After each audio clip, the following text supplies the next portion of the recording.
Welcome to a brand new podcast. Ian McLean is a writer and the author of Tjswar. David Blair is an actor and the narrator of the audiobook. David and Ian have been listening to their readers and listeners, and due to popular demand have decided to turn Tjswar into a movie. Since the story covers the entirety of World War II, the movie will cost at least $50 million.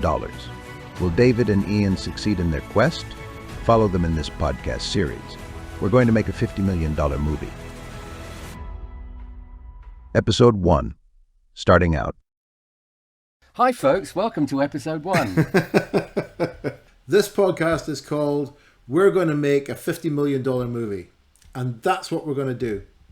And I'm going to introduce David and then introduce myself, and then we'll take it from there. We've got really no structure beyond that at the moment. This is very much, as will become very evident, ground zero. But we'll go from here.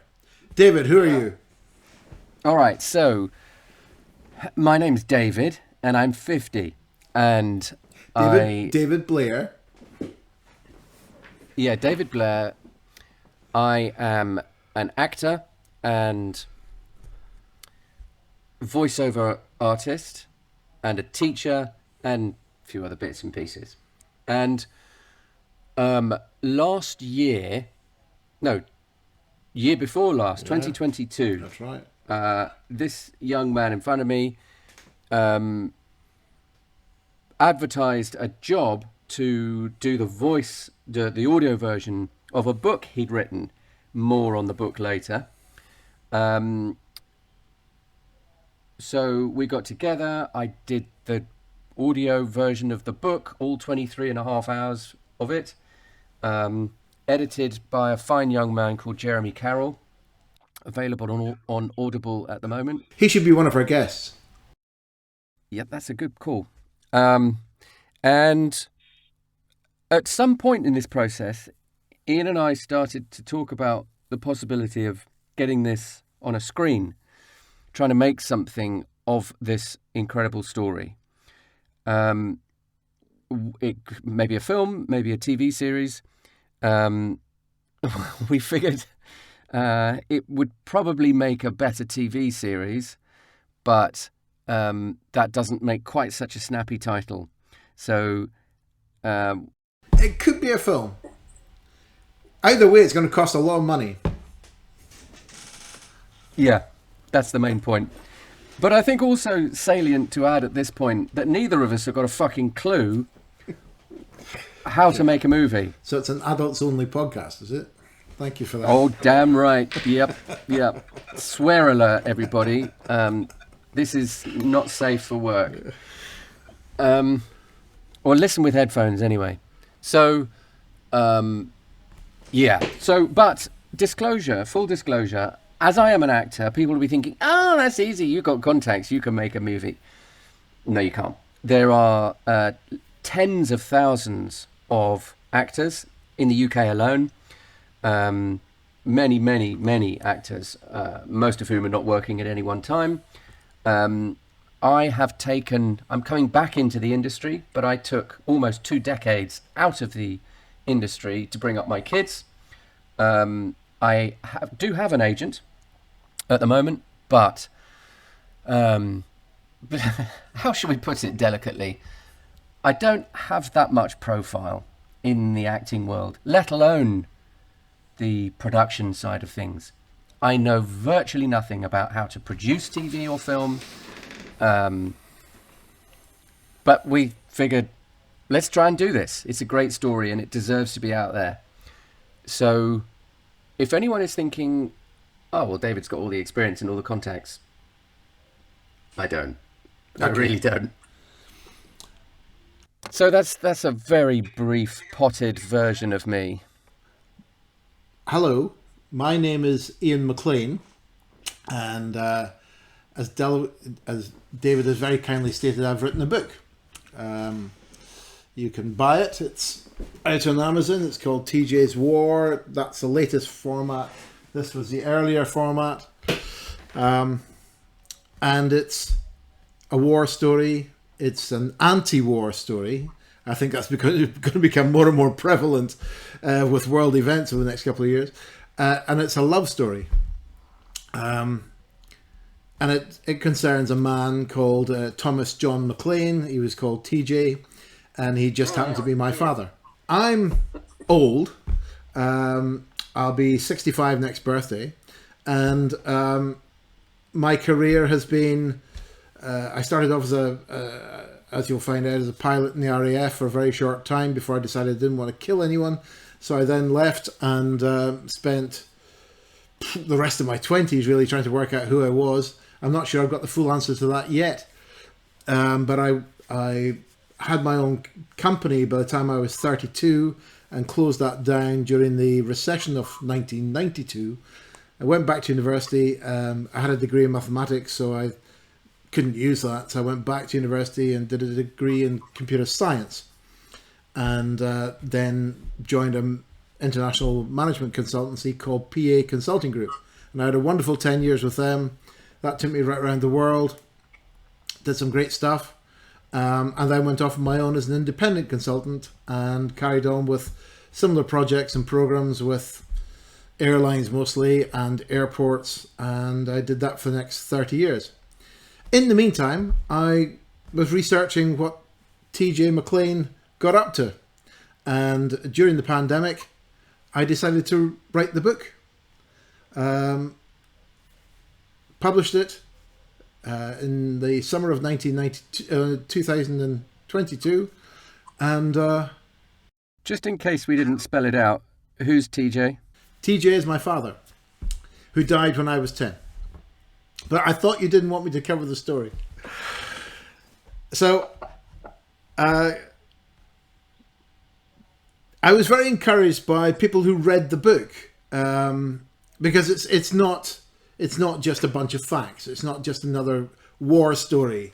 What I've done is taken the points of fact along the way and joined them with curved lines, because I want people to understand what motivates people.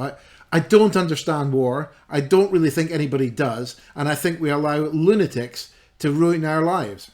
So this, if you like, is my attempt, and perhaps our attempt now, for world peace. I want people to read this book and understand that we are living in chaos and we can do things about it if we really want to. And that people who you think are heroes are in fact just ordinary people just like us. And because it happened 80 years ago, nothing has actually changed. That's what I want people to get from the book.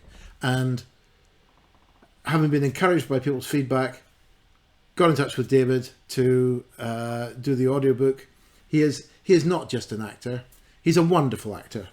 And I do not understand how he is not earning BAFTAs left, right and centre. What he has done with the audiobook is quite phenomenal. And as he mentioned about Jeremy Carroll, between them they have produced something that I, even as the guy who wrote the book, have listened to more than 5 times, despite the fact that it's 23 and a half hours long. And every time I listen to it, I hear something I can't believe I've written. It's a phenomenal piece of work. And, you know, if you do nothing else in your lives, go and listen to that book. It's great. A lot of people who've read the book have said, and listened to the audiobook, have said, this would make a great film. So we've discussed this on a number of occasions, and we've done some work already, very little really, and now we're going to what are you saying? Do a podcast. I could have phrased that better, David. But anyway, we're going to do. We're going to make this. This is what we're going to do. With Joe versus the Volcano is my favourite film, and in the film, he is asked to jump into a volcano for money, and he decides that's what I'm going to do. And as he jumps in, his love interest, Patricia, she jumps in with him because she's in love with him, and she says, nothing is written. We'll just do this and we'll see. That's what she says, and that's what we're doing. You can be Patricia, David, and we're jumping into this volcano. We don't know how it's going to work. We might fall flat in our faces, but we're going to make it. We're going to give it a go. This podcast is not to entertain you, the listener. You, the listener, are part of the team, and you're coming along with us as we're going to try and do this. What are you laughing Of course, at? it's to entertain them. No, it's not. I should think that there are times they're going to be bored stiff unless they're actually part of the team and they want to see if we succeed and they want to help us succeed. Or, you know... I like that. I like them being part of the team. But we don't want them being bored stiff and part of the team. Wow. We want them being entertained and part of the team. I mean, how many podcasts do you listen to where you go, oh, let's just fast forward a bit, you know? Well, yes, quite often. Well, then. But, yeah. Well, that's up to the editor, isn't it? Let's bring people up to speed. What have we done so far in terms of trying to get this thing off the ground? Okay, so, well, the main thing is we've done some consulting and we've found out that the very first stages of developing something are you need a script. And you need something called a deck, which is basically a summary of the book and an idea about casting and sort of a rough stab at the feel of the whole project. So we have produced a deck, and we also have the first few episodes written. So we do have a script. That's what we've done so far. Is there anything else? Well, we decided that the book is almost right up there with War and Peace. So it's too long for a film, although War and Peace has been made as a film. And so we decided let's try as a TV series as a first step. It was my final year show at Guildhall, actually. Was it really? War and Peace. Yeah. How do you We had an amazing Russian director come in and direct it. He spoke almost no English, and he would just direct either with the help of his interpreter or just sort of grunts and moving people around. And but yeah, he was amazing. That was a very interesting experience. So you presented it as a play? Yeah. Wow. Yeah. How long was that? Yeah, well, considering the book, it wasn't that long. It was sort of... I don't remember, to be honest. 2 or 3 hours. Lots of dead bodies by the end. Yeah, that was good fun. Okay. So, yes, we've arbitrarily broken up the book into 6, possibly 8 episodes, and we've written the first 2. And then we've produced a pitch and a deck. All of that is likely to change. I've never written a script before. You'll find that that's not quite true, but we'll talk about that later. I fully expect a professional scriptwriter who's done lots of them to come along and either rip the whole thing up, start again, or make massive changes to what's there. But at least it's much easier to play with something than nothing. Yeah, you can't edit a blank page and all that. You cannot. Yes, as with these things, it's always... I hate these bloody earbud headphone things. As with all these things, it's always a combination of... Well, you need to get a bit of this before you can get that. And funding is obviously the elephant in the room. Ian has put some of his own money into this, but we're talking about tens of thousands, hundreds of thousands, and at some point millions probably to make this thing. So yeah, I mean, we need to start off with a little bit of seed money. So you do one thing, and that enables the first element of something else to happen. And then that might enable a bit more of the other thing, and so on. It's sort of a chicken and egg. I guess. I mean, we're covering the entire Second World War and then some. But when David and I first discussed the audiobook, as part of David's process, he identifies the characters within the book. And so I thought, well, that's interesting. And then he came up with a spreadsheet, and there was over 100 characters speaking parts in the book. And I was astonished by that. I couldn't believe that there were quite that many. But then we went through each character and said, well, because I had a very clear idea throughout the entire book of what these people were like, and to give a feel for that for David, we then went through each character and sort of identified actors, living or dead, who looked and talked a bit like those characters, and that was a fascinating process for me. It's something you do all the time, David, but I find that fascinating. Yeah, it's a really useful tool for audiobook narrators, particularly for me.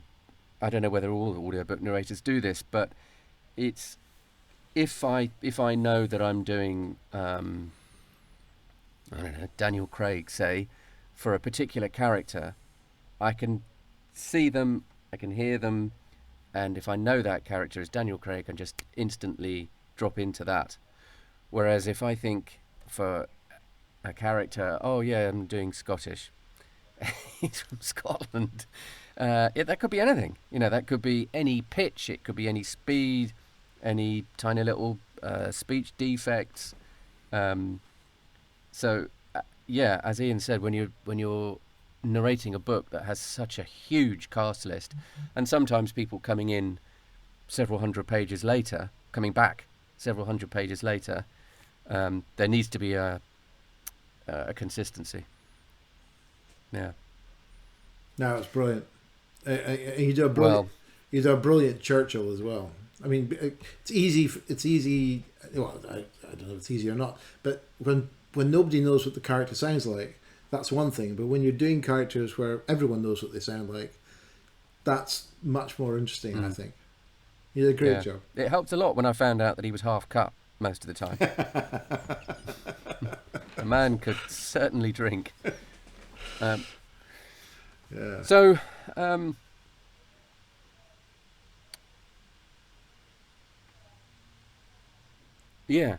the format of this, you will see, dear collaborator / listener, that Ian and I are learning how to do a lot of things. I've never done a podcast before, so we're going to learn how to do podcasts. We're going to learn how to make a multi-million-dollar movie / TV series. This is quite a steep learning curve.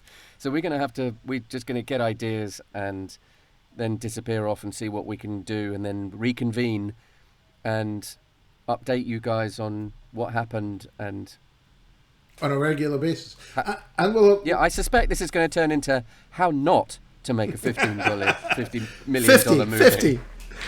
Yeah. Okay. How not to make a podcast. Well, I think I wouldn't be as pessimistic as that. I think what we will do is be successful, but possibly not in the optimal way. I suspect I suspect there won't be too many longer ways to achieve what we're going to try and achieve. I'm going to bastardize a familiar phrase. Fortune favours the perseverant. People who succeed didn't give up too early. No, I mean there is no failure. The only failure is when you say, "All right, I'm going to stop." I give up. Exactly. All that good stuff. All that. And on top of that, yes, I do listen to a lot of podcasts. And on top of that, we may well discuss how you go about writing the book and getting it published, because that was a massive learning curve for me. I'd never done that before. So there's lots of stuff, and we're going to have guests coming on here from time to time. We don't even know who they are, but we will. Oh, what guests! Oh, we shall trap them. So many wonderful. Yeah, who are they? Who are the guests? Oh, but the guests will be. Oh, we've got a list as long as. Oh, yeah. I could told you he could act. Yeah. So I'm excited about the guests. Yeah. We will. The guests will happen. Yeah. And no, I'm taking the mick, but yeah, of course we will. We're going to get all sorts of people on. Yeah. Yeah. I should explain that I've never made a film before, but David has acted in films. David has, as we will come to find out in due course, either in this episode or following episodes, he's been in most of the things that you've watched on television over the last 30 odd years, albeit with a break in the middle. And I've never made a film before, but I have run plenty of projects that have been $50 million and more. So managing money and managing large groups of people is something that I've got a lot of experience of. And you should be a movie producer. Ian. give it time. I mean, after what happened to Max Weinstein, was that his name? Yeah. Yeah, I don't want to know. Harvey Weinstein. Yes, Max. There's the names of the company, Max something. But Miramax. Yeah. I as Karl Marx said, I would never want to join a club that would have me. So I think we'll avoid that. But we're going to make this film. And the reason I want to make this film, the reason I want any of this, is I want that story out there. I just want people to ask the question: why is there war? Why are we forcing ourselves into this position? We've got a general yesterday going on national TV saying it's time for conscription because the Russians are going to be coming over the hill anytime now, and we need to make sure that the whole of the British population are mobilised and ready to take them on. Why? Who's decided that we're going to go to war with the Russians? Russian people who live in houses and have children don't want to go to war against the UK, and British people who have houses and children and want to live their lives in peace don't know any Russians they hate. Why are we deciding to go around killing them? Where is all this coming from? So they would say, wouldn't they say, it's not the Russian people, it'll be a crazy man like Putin that decides to march in. Of course, but it's not Putin. Putin is not marching anywhere. Putin dare not leave the Kremlin. It's all these kids, they're going to try and kill each other and kill everybody else, and they're why? For God's sake, why? So there are two points. One is the wider point that you've just said, and the other is that TJ's story is an extraordinary one. Yeah. No doubt. And it's we're going to tell the wider story that you touched on through the prism of this one person and their journey through the war.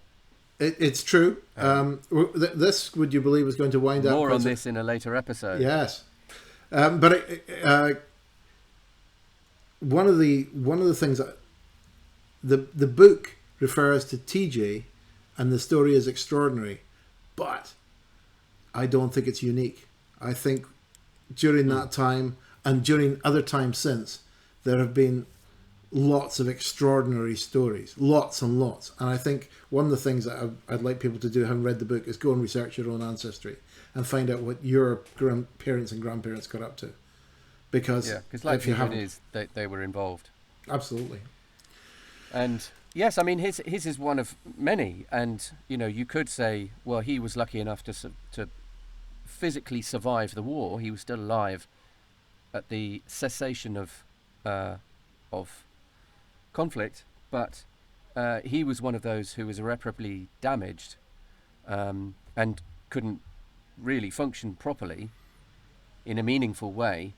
And well, we'll come to what happened perhaps a little bit later. No, we're not going to tell them the story. This podcast is about making the film. If you want to find out what happened, buy the book or listen to the audiobook.